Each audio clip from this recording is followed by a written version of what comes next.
ஆன்மீக அன்பர்கள் அனைவருக்கும் வணக்கம். சிம்மராசிக்காரர்களை பொறுத்த வரைக்கும் நவம்பர் 15ஆம் தேதிக்கு பிறகு அடுத்து வரக்கூடிய 28 நாட்களை பொறுத்த வரைக்கும் எப்படிப்பட்ட பலன்கள் கிரகநிலை காரணமாக கிடைக்கப்பெற போகிறது அப்படிங்கிறத தெரிஞ்சுக்க போகிறோம்.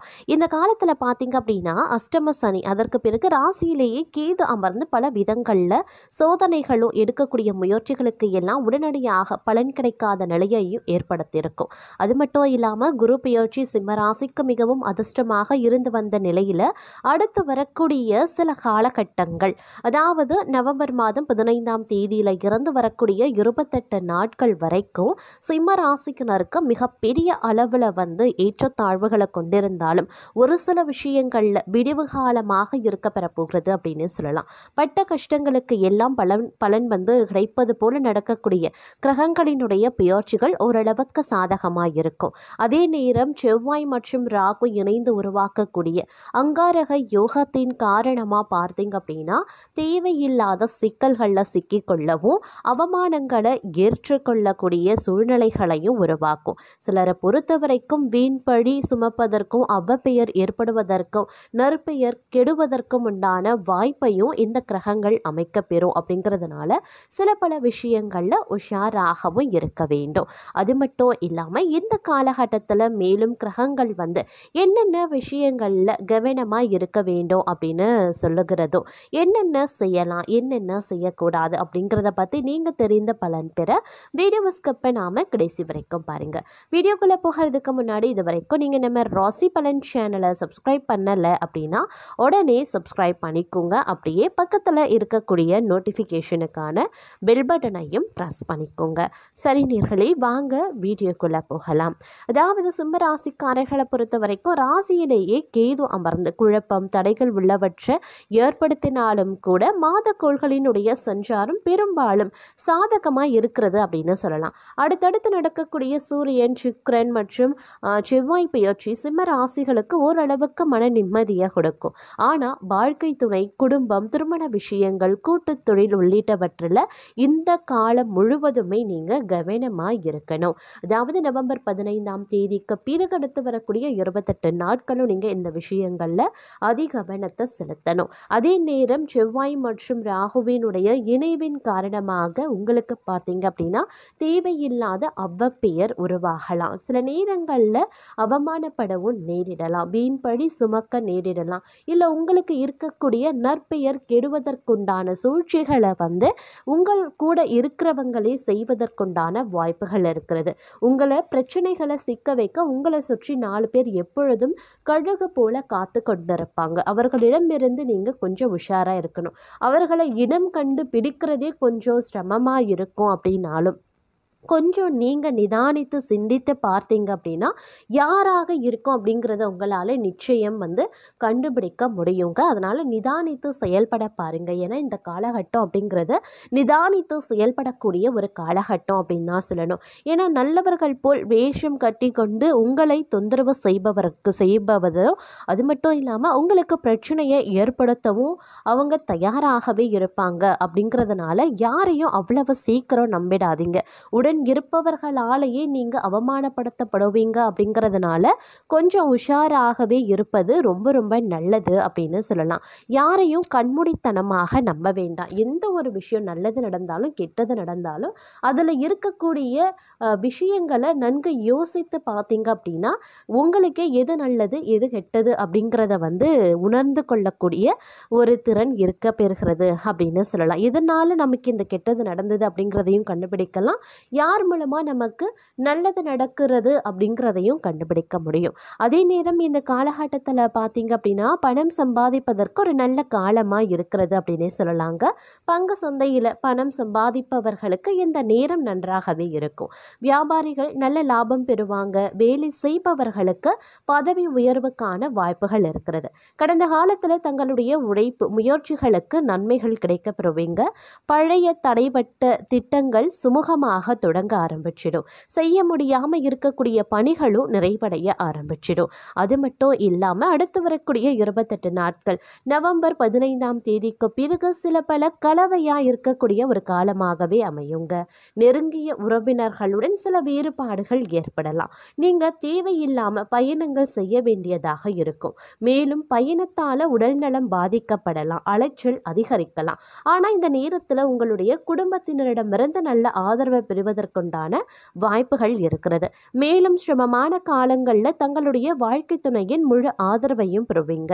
உங்கள் குழந்தைகளால் சில நன்மைகளையும் பெற வாய்ப்புகள் இருக்கிறது. மரியாதை மற்றும் கௌரவம் பாதிக்கப்படுவதற்குண்டான வாய்ப்புகள் இருக்கு. அப்படிங்கிறதுனால கொஞ்சம் உஷாராகவே செயல்பட பாருங்க. அதிலும் ராகு தங்களுடைய ராசியில இருந்து 7வது வீட்டிற்கும், கேது உங்களுடைய ராசிக்கும் பெயர்ச்சியாகி இருக்கிறதுனால வாழ்க்கை துணையின் ஆரோக்கியத்துல கவனம் ரொம்ப ரொம்ப முக்கியங்க. பரஸ்பர நல்லிணக்கத்தை கடைபிடிப்பது அவசியம். இல்லைங்கிற பட்சத்துல சிறிய விஷயங்களும் உறவுல விரிசலை ஏற்படுத்தலாம். சிறிய விஷயங்களை பெரிதாக்காம தவிர்ப்பது ரொம்ப ரொம்ப நல்லது. விட்டு கொடுத்து செல்வது பிரச்சனைகளை தவிர்க்க உதவும். குறிப்பா நவம்பர் மாதம் முதல் உறவுகள், குடும்பம் சார்ந்த விஷயங்கள்ல அவசரப்பட்டு எதையுமே செய்யக்கூடாது. உடல் ஆரோக்கியத்தில் கொஞ்சம் கவனத்தோடு இருக்க பாருங்க. அதே நேரம் இந்த காலகட்டத்தை பொறுத்த வரைக்கும் சனி பகவானினுடைய வக்ர நிவர்த்தி மீண்டும் அஷ்டம சனியினுடைய தாக்கத்தை துவக்கினாலும் குருவினுடைய பார்வை மிகப்பெரிய யோகத்தை கொடுக்கக்கூடிய வகையில் இருக்கிறது. அதனால சனி பகவானால் ஏற்படக்கூடிய தடைகள், உடல் ஆரோக்கியத்தில் பாதிப்பு உள்ளிட்டவை ஓரளவுக்கு நீங்க பெறுவீங்க. கடைசி சில காலகட்டங்களில் எல்லா விதங்கள்லையுமே ஓரளவுக்கு நல்ல முன்னேற்றத்தை நீங்கள் எதிர்பார்க்கலாம். புதிய வருமான ஆதாரங்கள் உருவாகும். திடீர் நிதி ஆதாயங்கள் கிடைக்கவும் வாய்ப்புகள் இருக்கிறது. இருப்பினும் 8வது வீட்டில் சனி சஞ்சரிக்கிறதுனால எந்த முதலீட்டையும் மிக கவனமாக செய்ய பாருங்க. பெரிய பாதிப்புகள் ஏற்படாது. முயற்சிகள் பலன் தர ஆரம்பிக்கும். உத்தியோகத்தில் எதிர்பார்க்கக்கூடிய மாற்றங்கள் கிடைக்கப்பெறுவீங்க அப்படின்னு சொல்லலாம். தொழில் ஓரளவுக்கு சீராகவே இருக்குங்க. தங்களை பொறுத்த வரைக்கும் சனி பகவான் வக்ர நிவர்த்தி ஆகக்கூடிய நேரம், குரு பெயர்ச்சி நடக்கக்கூடிய காலம். மேலும் தங்களுக்கு மிகப்பெரிய அளவில் யோகத்தை தரக்கூடிய ஒரு வாய்ப்பை ஏற்படுத்துகிறது அப்படின்னே கூட சொல்லலாம். அது மட்டும் இல்லாமல் குரு பகவான் உச்சமாகி சனி பகவானை பார்ப்பது ராஜயோகத்தையும் உருவாக்கலாம். இந்த காலகட்டத்தில் இருந்து வந்த மந்த நிலை, தடுமாற்றங்கள் விலகி நல்ல வளர்ச்சி, திருப்தியான பணவரவு உள்ளிட்டவை கிடைக்கப்பெறுவீங்க. அதே நேரம் கிரக நிலைகள் ஓரளவுக்கு சாதகமாகவே இருக்கிறது அப்படின்னாலும் நவம்பர் மாதத்தினுடைய தொடக்கம், அதாவது 15ஆம் தேதிக்கு பிறகு டிசம்பர் மாதம் வரைக்கும் பார்த்தீங்க அப்படின்னா சில கிரகங்கள் ஏற்ற இறக்கமாக இருக்க பெறுகிறது. அதிலும் குரு பெயர்ச்சி எதிர்மறை தாக்கங்களை விளக்குறதுனால இந்த காலம் நெருக்கடிகள் விலகி ஓரளவுக்கு நிம்மதியை கொடுக்கக்கூடிய வகையில் அமைய பெற்றிருக்கிறது அப்படின்னு சொல்லலாம். அதாவது 15 நாட்கள், 15ஆம் தேதிக்கு பிறகு அடுத்து வரக்கூடிய 28 நாட்கள் ஓரளவுக்கு நெருக்கடிகள் விலகினாலும் சின்ன சின்ன சிக்கல்கள் உருவாகினாலும் பெரிய அளவில் அந்த சிக்கல்கள் உங்களுக்கு பாதிப்பை ஏற்படுத்தாது. இருந்தாலும் ஓரளவுக்கு அதுலேருந்து ஒரு டென்ஷன் உருவாகும். அப்படிங்கிறதுனால கொஞ்சம் கவனமாக நிதானமாக நீங்கள் இருந்தீங்க அப்படின்னா எல்லாத்தையும் சரிகட்ட முடியும் அப்படின்னே கூட சொல்லலாங்க. அது மட்டும் இல்லாமல் இந்த காலகட்டத்தை பொறுத்த வரைக்கும் பார்க்கும் பொழுது தங்களுடைய வாழ்க்கையில் ஏற்கனவே பார்த்தீங்க அப்படின்னா அஷ்டம சனி நடந்து கொண்டிருக்கக்கூடிய பட்சத்தில் கிரகங்களினுடைய இந்த சஞ்சார நிவர்த்தி அப்படின்றது மேலும் பார்க்கும் பொழுது சில பல விஷயங்களில் உங்களுக்கு எச்சரிக்கையாக இருக்கக்கூடிய வகையில் அமைய பெற்றிருக்கிறது. அப்படிங்கிறதுனால எந்த ஒரு விஷயத்திலையுமே அலட்சியம் இல்லாமல் இருக்க வேண்டியது முக்கியமான ஒன்று அப்படின்னே கூட சொல்லலாம். சில பல விஷயங்களை தவறே செய்யாமல் அந்த தவறுக்கு குற்றம் சாட்டப்படவும் நேரலாம். அப்படிங்கிறதுனால உஷாராக இருங்க. முடிஞ்ச வரைக்கும் அடுத்தவர்கள் விஷயத்தில் தலையிடாமல் இருக்கிறது ரொம்ப ரொம்ப நல்லது. நீங்கள் உண்டு, உங்கள் வேலை உண்டு அப்படின்னு இருந்தீங்கன்னா பெரும்பாலான பிரச்சனைகளை தவிர்க்க முடியும். அதே மாதிரி நீங்கள் தங்களுடைய சுய சிந்தனையோடு நடந்து கொள்ள வேண்டியது அவசியமாகிறதுங்க. மற்றவர்கள் பேச்சை கேட்டு நடக்கக்கூடிய பட்சத்தில் சில பல விபரீதங்களை எதிர்கொள்ள வேண்டியதாகவும் இருக்கும்.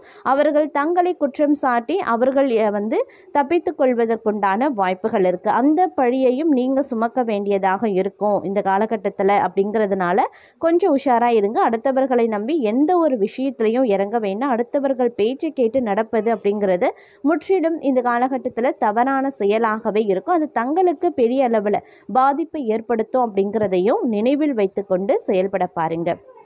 அதே மாதிரி சூழ்நிலைகள் உங்களுக்கு கொஞ்சம் மோசமானதாக இருக்க பெறுகிறது அப்படிங்கிறதுனால கொஞ்சம் உஷாராகவே இருங்க. இந்த நவம்பர் மாதத்தில் பார்த்தீங்கன்னா காலநிலைக்கு ஏற்றவாறு நீங்கள் நடந்து கொள்ள வேண்டியது அவசியமாகிறது.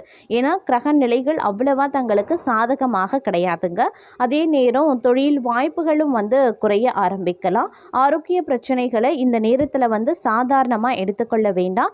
சிறு உடல் உபாதைகள் அப்படின்னாலும் உடனுக்குடன் மருத்துவரை அணுகி உரிய மருந்துகளை உட்கொள்வது சால சிறந்ததுங்க. அதே மாதிரி தங்களினுடைய பேச்சு பல பிரச்சனைகளை சந்திக்க வைக்கும். இந்த காலகட்டத்தில் ஆரோக்கியம் சிறப்பாக இருக்க போதுமான அளவு நீரை அருந்த வேண்டியது அவசியமாகிறதுங்க. அதே நேரம் தங்களுடைய குடும்பத்தினரினுடைய ஆதரவு கிடைக்கிறதுல சிறு சிரமங்களை சந்திக்க வேண்டியதாகவும் இருக்கும். தனிப்பட்ட வாழ்க்கையில் தனிப்பட்ட விஷயங்களில் சமரசம் செய்ய வேண்டியதாகவும் இருக்கலாம். பணியிடத்தில் சில பல பிரச்சனைகளை சந்திப்பீங்க. அதிலும் நிதி விஷயத்தில் சற்று கவனமாக இருக்க பாருங்க.